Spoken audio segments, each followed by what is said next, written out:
शिवपुराण विद्येश्वर संहिता 9वां अध्याय लिंग पूजन का महत्व। नंदिकेश्वर कहते हैं, ब्रह्मा और विष्णु भगवान शिव को प्रणाम कर चुपचाप उनके दाएं बाएं भाग में खड़े हो गए। उन्होंने पूजनीय महादेव जी को श्रेष्ठ आसन पर बैठाकर पवित्र वस्तुओं से उनका पूजन किया।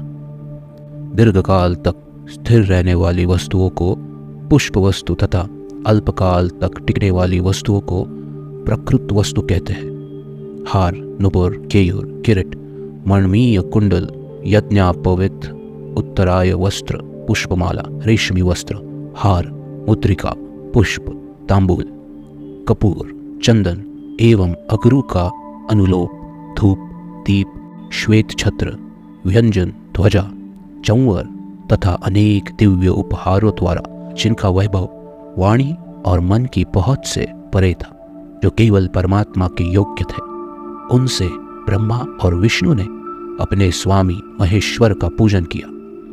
इससे प्रसन्न होकर भगवान शिव ने दोनों देवताओं से मुस्कुराकर कहा, पुत्रों, आज तुम्हारे द्वारा की गई पूजा से मैं बहुत प्रसन्न हूँ। इसी कारण ये दिन परम पवित्र और महान होगा।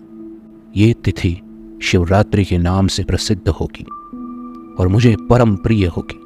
इस दिन जो मनुष्य मेरे लिंग अर्थात निराकार रूप की या मेरी मूर्ति अर्थात साकार रूप की दिन रात निराहार रहकर अपनी शक्ति के अनुसार निश्चल भाव से यथोचित पूजा करेगा, वो मेरा परम प्रिय भक्त होगा। पूरे वर्ष भर निरंतर मेरी पूजा करने पर जो फल मिलता है, वो फल शिवरात्रि को मेरा पूजन करके मनुष्य तत्काल प्राप्त कर लेता है। जैसे पूर्ण चंद्रमा का उदय समुद्र की वृद्धि का अवसर है, उसी प्रकार शिवरात्रि की तिथि मेरे धर्म की वृद्धि का समय है। इस तिथि को मेरी स्थापना का मंगलमय उत्सव होना चाहिए। मैं मार्गशीर्ष मास में अद्रा नक्षत्र से युक्त पूर्णमासी या प्रतिपदा को ज्योतिर्मय स्तंभ के रूप में प्रकट हुआ था। इस दिन जो मनुष्य पार्वती सहित मेरा दर्शन करता है अथवा मेरी मूर्ति या लिंग की झांकी निकालता है, वो मेरे लिए कार्तिकेय से भी अधिक प्रिय है। इस शुभ दिन मेरे दर्शन मात्र से ही पूरा फल प्राप्त होता है। यदि दर्शन के साथ मेरा पूजन भी किया जाए तो इतना अधिक फल प्राप्त होता है कि वाणी द्वारा उसका वर्णन नहीं किया जा सकता। लिंग रूप में प्रकट होकर मैं बहुत बड़ा हो गया था, अतः लिंग के कारण यह भूताल लिंग स्थान के नाम से प्रसिद्ध हुआ। जगत के लोग इसका दर्शन और पूजन कर सके, इसके लिए यह अनादि और अनंत ज्योति स्तंभ अथवा ज्योतिर्मय लिंग अत्यंत छोटा हो जाएगा। यह लिंग सब प्रकार के भोग सुलभ कराने वाला तथा भोग और मोक्ष का एकमात्र साधन है। इसका दर्शन, स्पर्श और ध्यान प्राणियों को जन्म और मृत्यु के कष्ट से छुड़ाने वाला है।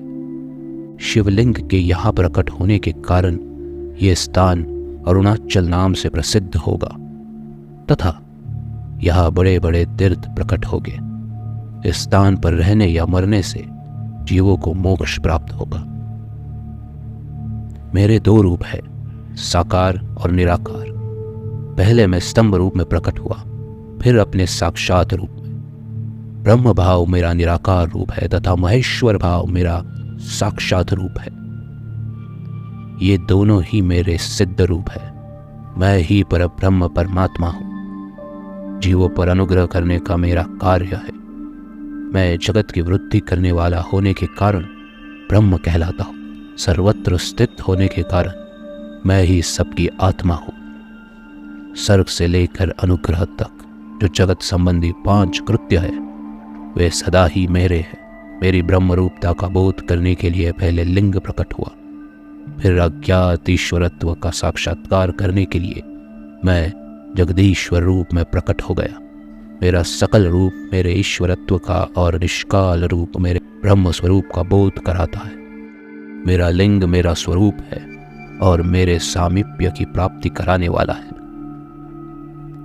मेरे लिंग की स्थापना करने वाले मेरे उपासक को मेरी समानता की प्राप्ति हो जाती है तथा मेरे साथ एकत्व का अनुभव करता हुआ संसार सागर से मुक्त हो जाता है। वो जीते जी परमानंद की अनुभूति करता हुआ शरीर का त्याग कर शिवलोक को प्राप्त होता है, अर्थात मेरा ही स्वरूप हो जाता है। मूर्ति की स्थापना लिंग की अपेक्षा कौन है? यह उन भक्तों के लिए है जो शिव तत्व के अनुशीलन में सक्षम नहीं है। शिव पुराण का ये था विद्येश्वर संहिता का 9वां अध्याय, लिंग पूजन का महत्व।